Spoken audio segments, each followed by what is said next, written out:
Hello everyone. Have you ever noticed how people say, I found this brand through an article and then end up buying it? It's not an ad, not a cold email, it's just simply an article. Now, here's the crazy part.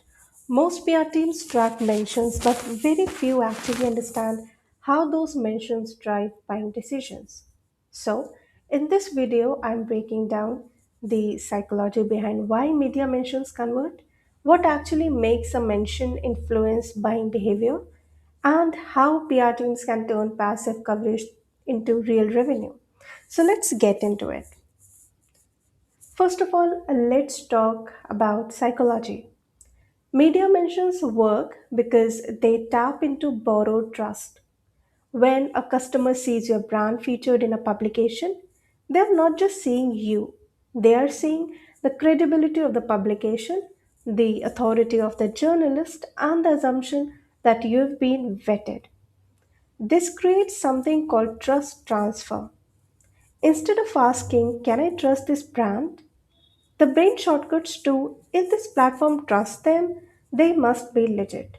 And this is especially powerful in high consideration purchases like SaaS tools, healthcare services, finance products, B2B services. Because in these categories, trust isn't optional, it's everything.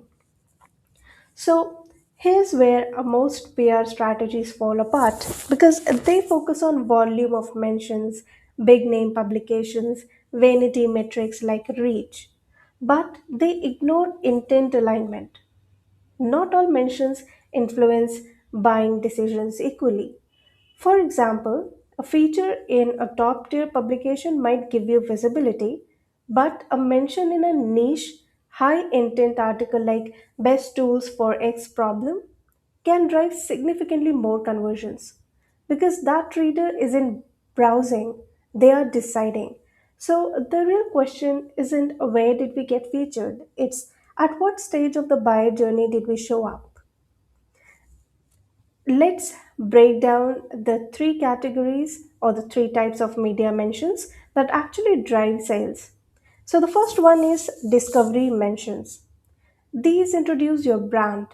So, think trend articles, industry commentary, founder quotes. They don't convert immediately, but they plant the seed because the goal is awareness and familiarity, which these discovery mentions do very well. Next type is validation mentions. This is where things get interested. These appear when someone is already considering options. For example, expert roundups, case studies like top companies in X lists. These mentions answer is this brand credible? Which is why validation mentions also hold important value in PR. And the goal that validation mentions meet is that they also reduce skepticism. Now, the third type is decision mentions, which is the most important, I would say, because these are conversion drivers. For example, best tools for articles, then comparison pieces, and also product reviews. So, these three types of decision mentions are very important because at this stage the buyer is ready and your mention isn't just visibility, it's influencing the final choice. And the goal is to push the purchase decision. Part 4 is to know how to turn media mentions into real conversion because at this point you are aware of different types of media mentions, but it's also important for us to understand how to use them in our favor and how to execute it. So the execution part is very important, so let's talk about it.